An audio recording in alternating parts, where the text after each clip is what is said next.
Hello everyone. Class eighth computer online classes की इस series में हम पढ़ रहे थे chapter 1 introduction to MS Access 2013। आज के इस वीडियो लेक्चर में हम देखेंगे chapter 1 introduction to MS Access 2013 का पार्ट 3, जिसमें हम पढ़ने वाले हैं MS Access 2013। So students, let's begin the today's session. So students, first of all, we will recall the previous session, recall the previous video we have to learn already. Means कि हम पिछले video lecture में कुछ topic इस chapter के cover कर चुके हैं, यानी कि इस चैप्टर का पार्ट 1 एंड पार्ट 2 ऑलरेडी हम पढ़ चुके हैं। तो एक बार जल्दी से उसको रिकॉल कर लेते हैं कि हमने पिछले वीडियो में क्या पढ़ा था, जिससे कि आगे आने वाले जो भी कंटेंट हैं जो आप इस वीडियो में लेक्चर में पढ़ने वाले हैं उससे कुछ ना कुछ रिलेशन रहता है, ताकि आपकी मेमोरी अच्छे से डेवलप हो सके और आने वाले लेक्चर अच्छे से समझ आ सके। सो जल्दी से रिकॉल कर लेते हैं। पिछले वीडियो लेक्चर में हमने पढ़ा था डेटाबेस मैनेजमेंट सिस्टम। मींस इस चैप्टर के पार्ट 2 में हम पढ़ चुके हैं डेटाबेस मैनेजमेंट सिस्टम क्या होता है and advantages and disadvantages of DBMS के एडवांटेजेस क्या होते हैं, डिसएडवांटेजेस क्या होते हैं, ये हम ऑलरेडी पढ़ चुके हैं। तो यहाँ पर स्टूडेंट्स, सबसे पहले एक बात ये समझना है कि हमने पिछले वीडियो लेक्चर में जो DBMS पढ़ा था उसमें अगर हम एग्ज़ाम्पल के सेक्शन में अगर जाएँ, DBMS के एग्ज़ाम्पल के सेक्शन में जाएँ, या हम कह सकते हैं DBMS इंटरफेसेस के सेक्शन में अगर जाएँ, तो वहाँ पर मैंने कुछ एग्जांपल्स के थ्रू वहाँ पर जिक्र किया था MS Access 2013 का, यानी कि MS Access का जिक्र किया था, MySQL का जिक्र किया था, Oracle का जिक्र किया था। तो ये डेटाबेस मैनेजमेंट सिस्टम सॉफ्टवेयर्स होते हैं और डेटाबेस मैनेजमेंट इंटरफेसेस कहलाते हैं। ठीक है, तो उसमें से मैंने तभी बताया था कि हम इस चैप्टर में केवल हम MS Access को पढ़ेंगे। ठीक है, तो इसलिए मैंने इसको रिकॉल कराया था। अच्छा, पार्ट 1 में अगर जाएं तो वहाँ पर डेटाबेस ये सब कुछ हम पढ़ चुके हैं। ओके, सो स्टूडेंट्स, बढ़ते हैं आगे। आज के वीडियो लेक्चर में हम क्या पढ़ने वाले हैं। आज के वीडियो का हमारा ऑब्जेक्टिव रहने वाला है व्हाट इज़ MS Access 2013। वैसे तो आपको पता ही होगा MS Access 2013 क्या है, क्योंकि पिछले वीडियो लेक्चर में हम DBMS में इसका जिक्र कर चुके हैं। तो आज हम इसके बारे में ब्रीफली एक्सप्लेन करेंगे कि एक्चुअल में MS Access 2013 जो हम पढ़ने वाले हैं एक्चुअल में क्या है, ये हम पढ़ने वाले हैं। ओके, नेक्स्ट ऑब्जेक्टिव है हमारे वीडियो का इंटरफेसेस ऑफ MS Access 2013। हम पूरा MS Access एक वीडियो में कवर नहीं कर सकते हैं, इसका थोड़ा थोड़ा पार्ट वाइज हम इसको आगे पढ़ते चलेंगे। तो आज की वीडियो का ऑब्जेक्टिव में हमने दो ही बातें रखी हैं। पहला कि हम माइक्रोसॉफ्ट एक्सेस 2013 क्या होता है, उसके इंटरफेस, उसका जो इंटरफेस है, उसका लुक है, वो किस तरह का, कौन कौन से एलिमेंट्स उसमें होते हैं, ये हम देखने वाले हैं। Okay, so student, first of all we will talk about the what is MS Access 2013। MS Access, it is a popular relational database management system, means RDBMS software or interface used to create modified database। हमने database पढ़ा था students.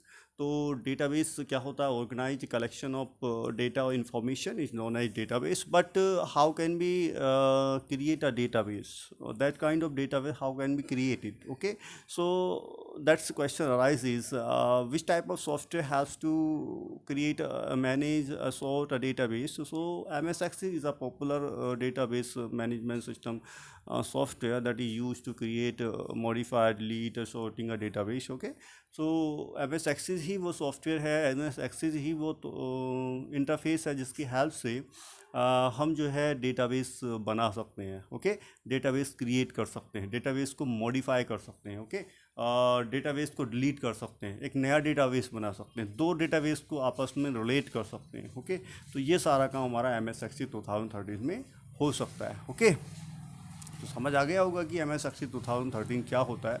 और अधिक इसके बारे में जानने के लिए आगे कुछ की पॉइंट्स मैंने यहाँ पर लिए हैं, उन की पॉइंट्स को देख लेते हैं। की पॉइंट्स क्या है, सब first of all it is a part of Microsoft office sweet. तो MS Access 2013 जो कि RDBMS सॉफ्टवेयर है, जिसकी मदद से हम डेटाबेस को क्रिएट करते हैं, डेटाबेस को मॉडिफाई करते हैं, एक नया डेटाबेस बनाते हैं। तो इसका सबसे पहला की पॉइंट ये है कि माइक्रोसॉफ्ट ऑफिस सभी जानते होंगे, एक कॉरपोरेशन है, एक कंपनी है जो तरह तरह के सॉफ्टवेयर्स बनाती है। तो उसी ने जो है एम एस एक्सी 2013 को भी बनाया है। तो अच्छा, माइक्रोसॉफ्ट ऑफिस की अगर हम बात करें तो माइक्रोसॉफ्ट ऑफिस एक स्विट है, एक पैकेज है जिसके अंदर हमारे वर्ड, एक्सेल, पावर पॉइंट और आउटलुक एक्सप्रेस और उसी में एम एस एक्सेस भी आता है। यानी कि कुल मिलाकर के 5 पैकेजेस का एक स्विट है माइक्रोसॉफ्ट ऑफिस, उसी का पार्ट आपका पार्ट है M S access 2013। Okay. Second thing is data is stored in the form of table. अगर हम डेटाबेस बना रहे हैं, यानी कि देखिए डेटाबेस तो हम पढ़ चुके हैं, डेटाबेस में डेटा किस फॉर्म में स्टोर होता है, रोज़ एंड कॉलम की फॉर्म में ही स्टोर होता है, यानी कि टेबल की फॉर्म में स्टोर होता है। और जो डेटाबेस किस में बनाते हैं, हम एम एस एक्सेस में बनाते हैं। तो एम एस एक्सेस एक ऐसा सॉफ्टवेयर है जिसमें डेटा किस फॉर्म में स्टोर होता है, टेबल की फॉर्म में स्टोर होता है। फॉर एग्जांपल अगर हम बात करें M S Word, notepad, wordpad आप सबने पढ़ा होगा, तो उसमें भी हम डेटा को स्टोर करते हैं। तो उसमें जो डेटा स्टोर करते हैं तो वो टेबल की फॉर्म में स्टोर नहीं होता बाय डिफ़ॉल्ट, ठीक है, वो एक रो फॉर्म में होता है, ठीक है, एक प्लेन टेक्स्ट की फॉर्म में होता है। लेकिन अगर एक्सेस की हम बात करें तो उसमें डेटा टेबल की फॉर्म में होता है। अब टेबल फॉर्म क्या होती है, जैसे हमने ये इस तरह से एक बॉक्स बनाया, ओके, टेबल फॉर्म बताऊँ किस तरह से स्टोर होगा। तो इसमें कुछ कॉलम होंगे और कॉलम के अंदर फिर ये रो होंगे, ये कहला रही है टेबल। इस जब भी हम एम एस एक्सेस में वर्क करेंगे, इसमें जो भी डेटा हमें स्टोर करना है, तो जो डेटा होगा वो इस टेबल की फॉर्म में ही स्टोर हो सकता है, ओके। और ये टेबल का फॉर्म क्या होता है, रोज एंड कॉलम की फॉर्म आपकी टेबल की फॉर्म कहलाती है, ओके। चलिए नेक्स्ट पॉइंट इसका देख लेते हैं। नेक्स्ट पॉइंट में कह रहा है it is R D B M S. R D B M S means relational database management system. अभी बताएंगे रिलेशनल का मतलब क्या होता है। It is a relational database management system means, R D B M S का मतलब क्या होता है, इसको आगे समझना है, यहाँ से इसका मीनिंग को समझना है कि ये रिलेशनल का मतलब क्या होता है, ओके। तो R D B M S means uses multiple tables and create relationship between them to retrieve information, okay. तो देखिए रिलेशनल डेटाबेस का मतलब ये होता है कि इसमें मल्टीपल टेबल यूज़ की जाती हैं, ओके। एम एस एक्सेस में एक से ज़्यादा टेबल भी आप यूज़ कर सकते हैं, और यूज़ करने के बाद क्रिएट रिलेशनशिप बिटवीन दैम। मान लीजिए हमने एक ले ली T1, टेबल 1 ली, एक हमने ले ली T2, टेबल 2। मल्टीपल टेबल है, एक से ज़्यादा टेबल आप इसमें बना सकते हैं, और बनाने के बाद इन दोनों के बीच में हम रिलेशन भी क्रिएट कर सकते हैं, क्लियर। यानी कि R D B M S ही ऐसा कर सकता है, डी बी एम एस नहीं कर सकता, ओके। तो क्योंकि एम एस एक्सेस हमारा रिलेशनल डेटाबेस मैनेजमेंट सिस्टम है। रिलेशनल का मतलब ये होता है कि relational database management system multiple table को यूज़ करेगा और मल्टीपल टेबल्स के बीच में एक रिलेशनशिप क्रिएट करेगा। अच्छा, रिलेशनशिप क्रिएट करने से हेल्प क्या मिलने वाली है यूज़र को, जब दो टेबल के बीच में जो है रिलेशनशिप होगा। पीछे हमने एक एडवांटेज पढ़ा था, रिड्यूस रिडंडेंसी, है ना, advantages of data, D B M S का एडवांटेज पढ़ा था, रिड्यूस रिडंडेंसी मतलब डुप्लीकेशन ऑफ डेटा। अब दो टेबल हैं, दो टेबल एक ही स्टूडेंट के नाम टेबल 1 में भी होगा, टेबल 2 में भी होगा। तो जब इन दोनों के बीच में रिलेशन क्रिएट हो जाएगा तो डुप्लीकेशन का तो मतलब ही नहीं रहने वाला है, ठीक है, क्योंकि वो आपस में रिलेट है, एक ही जगह से डेटा को एक्सट्रैक्ट करेगा। तो रिलेशनशिप बनने से हेल्प ये होगी कि जो डेटा है वो आसानी से रिट्रीव हो जाएगा, ओके। ओके, तो डेटा आसानी से रिट्रीव हो जाएगा और डुप्लीकेशन ऑफ डेटा यानी कि डेटा रिडंडेंसी रिड्यूस हो जाएगी, ठीक है। तो समझ आया कि तीसरा पॉइंट क्या कह रहा है, ये जो R D B M S है, जिसका मतलब होता है ये मल्टीपल टेबल्स को इसमें यूज़ किया जाता है और मल्टीपल टेबल के बीच में एक रिलेशनशिप क्रिएट होता है जिससे कि डेटा को रिट्रीव किया जा सके, डेटा इन्फॉर्मेशन को आसानी से रिट्रीव किया जा सके without data redundancy, okay. Now let's move the next topic. Now we will talk about the interface of MS Axis 2013. In the previous slide, we have to learn about the Microsoft Axis 2013 and some important key points about the Axis 2013. Axis 2013 in both the RDBMS softwares. Okay.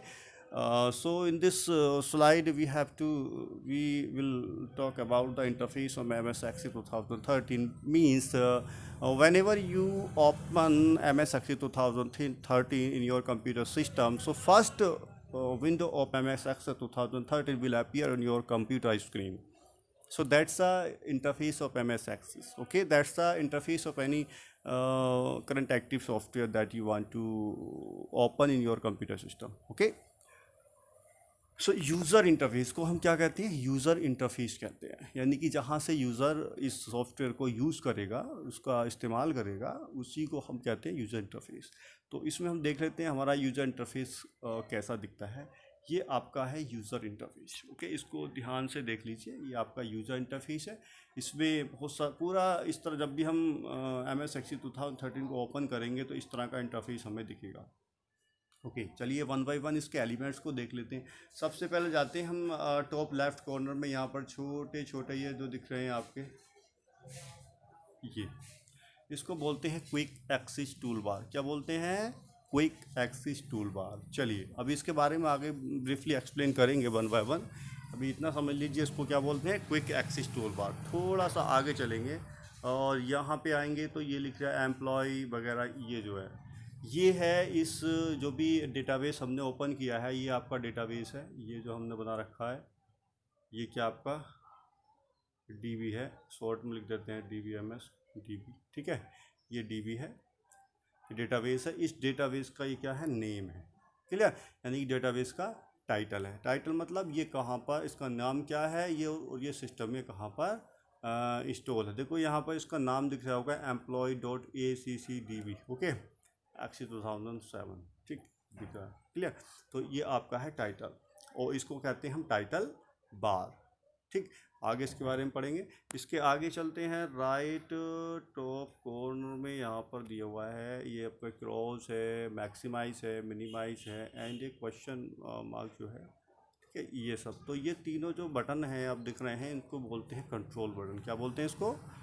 Control button कहा जाता है। That's it, okay. इसके बाद नीचे चलते हैं, ये दिख रहा है टेबल होम, ये जो है आपका, ये आपका क्या कहलाता है, मेन्यू बार कहलाता है। ये सारे मेन्यूज़ हैं या इनको हम टैब कह सकते हैं, ठीक है, टैब बार, ओके। तो इसमें कमांड्स होती हैं, अलग अलग ऑपरेशन जब हम परफॉर्म करते हैं, ठीक। और थोड़ा नीचे चलेंगे, ये यहाँ से लेकर के इतना जो एरिया है, ये जो छोटी छोटी कमांड्स पिक्चर दिखाई दे रही हैं, ये कहलाता है आपका रिबन कहलाता है, ओके। इतना समझ आया? अच्छा, रिबन क्या होता है इसके बारे में आगे हम डिस्कस करेंगे, ठीक। अब आ जाते हैं इधर ये जो लेफ़्ट में ये जो वर्टिकल बार है, इसको बोलते हैं नेविगेशन पेन। इसको क्या बोलते हैं? नेविगेशन पेन कहते हैं। नेविगेशन पेन का क्या काम होता है आगे हम पढ़ेंगे। इसके बाद आ जाते हैं नीचे, दिख रहा है स्टेटस बार, ये जो इतना है ये आपका कहलाता है स्टेटस बार, ठीक है। ये आपका जो है यूज़र इंटरफेस है MS Access 2013 का, क्लियर। अब जो जितने भी एलिमेंट्स मैंने आपको बताए हैं, एक एक करके हम आगे इसके बारे में डिस्कस करने वाले हैं। Elements of user interface. First of all we will talk about the title bar. Title bar अभी पीछे बताया था मैंने, title it is a top most horizontal bar that display the name of active database. Title bar एक सबसे ऊपर एक horizontal बार होती है, जिसका काम होता है वो एक्टिव डेटाबेस, जो भी डेटाबेस आपने ओपन कर रखा है उसका टाइटल, उसका नेम डिस्प्ले कराता है, ओके। दूसरा है क्विक एक्सेस टूल बार, और पीछे मैंने बताया था quick access tool bar, it host a quickly access command like save undo redo. तो क्विक एक्सेस टूल बार में कुछ हम ऐसी कमांड्स को कस्टमाइज़ करके रख लेते हैं जिनको हम ज़्यादातर यूज़ करते हैं, हमें अंदर से यूज़ करना पड़ेगा। तो क्विक एक्सेस टूल बार में वो ऐसी कमांड रखी जाती हैं जिनको हम ज़्यादा से ज़्यादा और जल्दी से यूज़ करना चाहते हैं। अब save undo redo by default उसमें होती हैं, आप और भी कमांड को कस्टमाइज़ करना चाहते हैं और कमांड्स इसमें रखना चाहते हैं तो आप वो भी इंसर्ट कर सकते हैं। By default save undo redo quick access tool bar में कमांड्स होती हैं, जिनको क्विक एक्सेस कमांड भी कहा जाता है, ओके। नेक्स्ट है कंट्रोल बटन। तो कंट्रोल बटन की जो लोकेशन होती है right most top right most corner में जो है इनकी स्थिति होती है। तो इसका काम क्या होता है, use to control the user interface को कंट्रोल करने के लिए इन कंट्रोल बटन का यूज़ किया जाता है। अब मैंने इनका एक्सप्लेनेशन कर दिया, अब एक करके इसकी पिक्चर भी देख लेते हैं। वैसे तो देखा है आपने पिछले स्लाइड्स में, लेकिन इसमें भी देख लेते हैं। सबसे पहले हम देखेंगे टाइटल बार। देखिए ये आपका टाइटल बार है, यहाँ पर ये जो है आपका क्या है, ये टाइटल है, क्लियर। इसके बाद नेक्स्ट है आपका क्विक एक्सेस टूल बार। तो क्विक एक्सेस टूल बार में आपका ये वाला जो है ये आपका क्विक एक्सेस टूल बार है। अच्छा, क्विक एक्सेस टूल बार में ये किसका बटन है? ये आपका सेव करने के लिए है। ओके, ये किसके लिए हैं? ये रीडू के लिए हैं। और ये किसके लिए हैं? ये अंडो के लिए हैं। ठीक है, ये आप समझ गए होंगे। क्लियर? चलिए नेक्स्ट देख लेते हैं। नेक्स्ट आप कंट्रोल बटन। कंट्रोल बटन में आपको ये दिख रहा होगा ये आपका क्लोज है, ये मैक्सिमाइज है, ये मिनिमाइज और रिस्टोर है। ओके, तो ये इस तरह से आपके यूज़र इंटरफेस में जो एलिमेंट है, तीनों एलिमेंट आपके हो गए। First title bar, second quick access tool bar, third control button. ठीक है। नेक्स्ट आपका है ribbon. It is a command sets of active tab. जो भी टैब को आप एक्टिव करेंगे, जो भी मेन्यू को, जो भी टैब को आप क्लिक करेंगे, उससे रिलेटेड जितनी भी कमांड्स होंगी उनका सेट्स एक हॉरिजॉन्टल अरेंजमेंट में रहता है। उसके नीचे below the active tab, active menu के नीचे एक हॉरिजॉन्टल वे में वो डिस्प्ले रहता है। उसी को हम क्या कहते हैं? रिबन कहते हैं। ओके, नेक्स्ट आपका फाइल टैब। अच्छा, फाइल टैब क्या होता है? It holds the commands to manage database that includes open, save, close, print, info etcetera. File tab एक कॉमन और क्या जनरली कह सकते हैं ज़्यादातर यूज़ होने वाला एक टैब है, जिसमें मोस्टली ऐसी कमांड्स होती हैं जिससे हम डेटाबेस को कंट्रोल करते हैं, डेटाबेस को मैनेज करते हैं, डेटाबेस को ओपन करना है, डेटाबेस बना लिया उसको सेव करना है, उसको क्लोज करना है, उसका प्रिंट आउट निकालना है। तो ऐसी मोस्टली यूजेबल कमांड्स जो होती हैं आपकी फाइल टैब में होती है। ओके, नेक्स्ट है नेविगेशन पेन। नेविगेशन पेन पे it display database object group as table, forms, reports etcetera. जितने भी आपने डेटाबेस में टेबल लिए हैं, फॉर्म्स लिए हैं या रिपोर्ट्स बनाई हैं, जो भी ऑब्जेक्ट आपने लिए हैं डेटाबेस में, तो वो सारे के सारे ऑब्जेक्ट आपके नेविगेशन पेज में डिस्प्ले होते हैं। वहाँ से आप उसको नेविगेट कर सकते हैं, यानी कि आप फॉर्म पर हैं तो फॉर्म से टेबल पे जा सकते हैं, टेबल से फॉर्म में आ सकते हैं। ठीक है, फॉर्म से रिपोर्ट में जा सकते हैं, यानी कि जितने भी ऑब्जेक्ट आपने ले रखे हैं डेटाबेस में, तो एक एक करके किसी पर भी जंप कर सकते हैं। ये नेविगेशन कहलाता है। ठीक है, नेविगेशन का मतलब ये होता है जैसे आपने एक जगह से दूसरी जगह जंप करना, एक स्टेप से दूसरे स्टेप पर जाना, ये नेविगेशन कहलाता है। तो इसमें ऑब्जेक्ट होते हैं और आसानी से उसको नेविगेट कर सकते हैं। इसकी पिक्चर की बात करें तो ये आपका रिबन है। देखिए, इसमें जो है टेबल टूल को ओपन किया हुआ है। ठीक है, ये टेबल टूल को ओपन किया हुआ है। टेबल टूल से रिलेटेड जितनी भी कमांड हैं वो सारी ये इतना क्या कहलाएगा? रिबन कहलाएगा। ठीक है। नेक्स्ट आपका फाइल टैब। ये आपका फाइल टैब है। इसमें अगर हम बात करें तो इसको मैं जूम आउट करके दिखा देता हूँ, अच्छे दिख जाएगा। ये फाइल टैब है। इसमें आपका new, open, save as, print, close, account option, ये सारे आपके फाइल टैब्स की कमांड्स हैं जो आप इसको यूज़ कर सकते हैं। इसके बाद आपके आता है नेविगेशन पेन। देखो नेविगेशन पेन, सॉरी आ जाओ। नेविगेशन पेन को अगर मैं जूम आउट करके दिखाऊं तो ये आपका नेविगेशन पेन है। देखो इसमें टेबल दिख रहा है, केवल इसमें टेबल दिखाया। एक ही ऑब्जेक्ट लिया तो एक दिखाएगा, दो चार ऑब्जेक्ट लेते तो टेबल के नीचे फॉर्म, रिपोर्ट अगर लेते तो वो भी आपका दिखता। यहाँ से हम इजीली टेबल से फॉर्म पे, फॉर्म से टेबल पे, किसी भी ऑब्जेक्ट पर जंप कर सकते हैं, यानी कि नेविगेट कर सकते हैं। ओके, तो स्टूडेंट्स ये थे मोस्ट यूजेबल एलिमेंट्स जिसको हम ज़्यादातर यूज़ करेंगे जब आगे हम इस एक्सेस को पढ़ेंगे, सारी कमांड्स को पढ़ेंगे। सो स्टूडेंट्स, आज की वीडियो में इतना ही। Okay, so keep watching this video seriously and make notes in your fair notebooks. If any doubts, please drop your doubt in the comment box. Okay, and the PDF links is available in the description box given below. So you must be download PDF files by simply click on the PDF link also, and make a separate note in your fair notebooks. Okay, thanks students, thanks guys, thanks for watching this video. I will meet in the next video lecture. Okay.